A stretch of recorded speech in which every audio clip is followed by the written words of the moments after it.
আসসালামু আলাইকুম সুপ্রিয় দর্শক সবাই কেমন আছেন? চলে আসলাম আগামীকাল 13 জুন শনিবার 2026 এই মুহূর্তে পাওয়া মেঘ বৃষ্টি, কালবৈশাখী শিলাবৃষ্টি, ঘূর্ণিঝড় এবং ভারী থেকে অতি ভারী বৃষ্টিপাতের আবহাওয়ার সম্ভাবনা নিয়ে। আগামী 20 তারিখের পরে বাংলার আবহাওয়ায় শুরু হতে পারে নতুন বড় পরিবর্তন। দেশের দক্ষিণাঞ্চলের জেলায় জেলায় ধেয়ে আসছে ভারী থেকে অতি ভারী বৃষ্টিপাত। আগামী 24 থেকে 48 ঘন্টায় রাজধানী ঢাকা সহ দেশের উত্তরাঞ্চল, দক্ষিণাঞ্চল, ভারতের পশ্চিমবঙ্গ সহ উত্তরবঙ্গ, আসাম, ত্রিপুরা, মেঘালয়, মিজোরাম সহ সারা দেশের কোন কোন জেলাগুলোর উপর বৃষ্টিপাতের সম্ভাবনা রয়েছে তা জানিয়ে দেব। পাশাপাশি দেশের দক্ষিণাঞ্চলে 20 তারিখের পরে প্রবল বেগে বৃষ্টিপাতের আশঙ্কা রয়েছে, কোন কোন জেলাগুলোর উপর বৃষ্টিপাতের সম্ভাবনা রয়েছে তা জানিয়ে দেব ভিডিওটির মাধ্যমে। জানতে হলে ভিডিওটি না টেনে শেষ পর্যন্ত দেখবেন। ভালো লাগলে লাইক করে চ্যানেলটি সাবস্ক্রাইব করে পাশের বেল বাটনে ক্লিক করে রাখবেন। আর ভিডিওটি আপনি কোন জেলা থেকে সরাসরি লাইভ দেখছেন অবশ্যই কমেন্ট করে জানিয়ে দিবেন। এই মুহূর্তে মেঘমালা উপগ্রহ রাডার স্যাটেলাইট ইমেজের উপর চলে আসলাম। আজ রাতে বাংলার বেশ কিছু এলাকায় সক্রিয় হচ্ছে মেঘমালা, বজ্র বিদ্যুৎ সহ বৃষ্টিপাত হতে পারে বেশ কিছু অঞ্চলে। ইতিমধ্যে আমরা দেখতে পাচ্ছি বিশেষ করে টেকনাফ, কক্সবাজার, রকিয়া, চানমাটি, মহেশখালী, চট্টগ্রাম বিভাগ সহ বেশ কিছু অঞ্চলে আকাশ একদম মেঘলা অবস্থা রয়েছে, সঙ্গে কিছু কিছু এলাকায় বিক্ষিপ্ত আকারে বৃষ্টিপাত হওয়ার সম্ভাবনা থাকবে। এদিকে খুলনা, বরিশাল বিভাগের বেশ কিছু এলাকায় হালকা মেঘের আনাগোনা রয়েছে এবং খুলনা বিভাগের উত্তরাঞ্চলে, তারপরে এদিকে ঢাকা বিভাগের কিছু কিছু এলাকা জুড়ে বজ্রের সহ বিক্ষিপ্ত আকারে বৃষ্টিপাত থাকতে পারে। এছাড়া কুমিল্লা আশেপাশে অঞ্চলে, ব্রাহ্মণবাড়িয়া এবং সিলেট বিভাগের কয়েকটি অঞ্চলেও বজ্রের সহ বিক্ষিপ্ত আকারে বৃষ্টিপাত হওয়ার সম্ভাবনা থাকবে।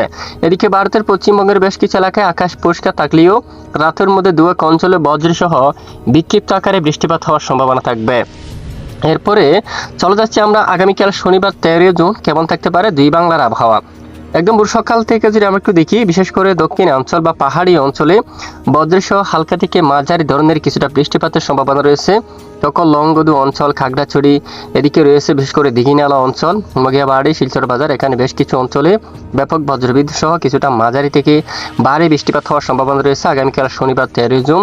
এছাড়া দেশের বেশ কিছু এলাকায় আকাশ কিছুটা মেঘলা থাকবে। খুলনা, বরিশাল এবং পশ্চিমবঙ্গ সহ কলকাতা আশেপাশে অঞ্চলে, হালদিবাড়ি, গঙ্গাসাগর, হালদিয়া, কোলাঘাট এই অঞ্চলে, তারপর গোচাবাদ, জিয়ানগর, মাঝিপুর, হালদিয়া, তামলুক, বারুইপুর এবং শিবনগর, শ্রীকান্তাপুর, সাতক্ষীরা, খুলনা, অভয়নগর, যশোর, তারপর লোহাগাড়া, এদিকে মেহেরপুর সহ আকাশ প্রায় মেঘলা থাকবে। এদিকে পিরোজপুর, বরিশাল, জালকাঠি, পটুয়াখালী, লালমোহন, মতিরহাট, ফরিদগঞ্জ, সেনবাগ, কুমিল্লা, আগরতলা, ব্রাহ্মণবাড়িয়া, ত্রিপুরা, তারপর এদিকে লাখাই, কিশোরগঞ্জ, মাদান, ময়মনসিংহ, বাগমারা, বিশনবাপুর, সিলেট, মৌলভীবাজার সহ বেশিরভাগ এলাকায় আকাশ কিছুটা মেঘাচ্ছন্ন থাকার সম্ভাবনা রয়েছে।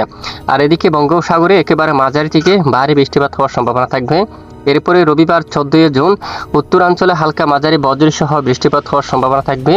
এরই মধ্যে রয়েছে একেবারে এদিকে নালিতাবাড়ি এবং ফুলপুর, জামালপুর, তারপর বাহাদুরবাদ, গাইবান্ধা, এদিকে দালো, চৌরা, তারপর শিলিমারি অঞ্চল, রংপুর, লালমনিরহাট এবং জলঢাকা, এখানে কয়েকটি অঞ্চলে হালকা মাঝারি বজ্র সহ বৃষ্টিপাত হওয়ার সম্ভাবনা থাকবে।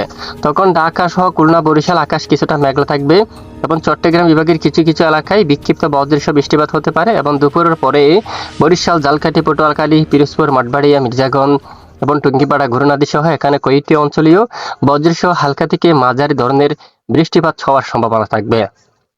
এরপরে সোমবার 15 জুন থেকে উত্তরাঞ্চলে ধেয়ে আসছে বৃষ্টি বলয়, তখন কিন্তু বেশিরভাগ এলাকায় বৃষ্টিপাতের সম্ভাবনা থাকবে। বানিয়াচং, ইটনা, কিশোরগঞ্জ, কাদিয়াদি, কাপাসিয়া, বাঁশটাইল, বালুকা, ত্রিশাল, কেন্দুয়া, নেত্রকোনা, পেনারবাগ এবং এদিকে নেত্রকোনা, সিলেট বিভাগের বেশ কিছু এলাকায় হালকা থেকে মাঝারি এবং কিছু কিছু এলাকায় একেবারে ভারী বৃষ্টিপাত হওয়ার সম্ভাবনা দেখা যাচ্ছে।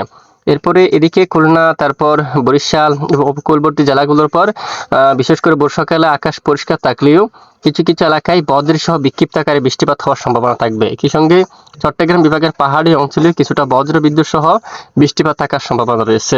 তাছাড়া এদিকে আগামী 20 তারিখের পরেই উত্তাল হয়ে উঠতে পারে বঙ্গোপসাগর। উপকূলবর্তী জেলাগুলোর পর ঘন্টায় প্রায় 40 বা 50 কিলোমিটার বেগে দমকা ঝড়বাতাস প্রবাহিত হতে পারে। তো এ হচ্ছে আজকের আবহাওয়ার বিস্তারিত গুরুত্বপূর্ণ আপডেট। তো প্রতিদিন নিয়মিত আবহাওয়ার খবর জানতে আমাদের সাথে থাকবেন। এতক্ষণ আমাদের সাথে থাকার জন্য অসংখ্য ধন্যবাদ।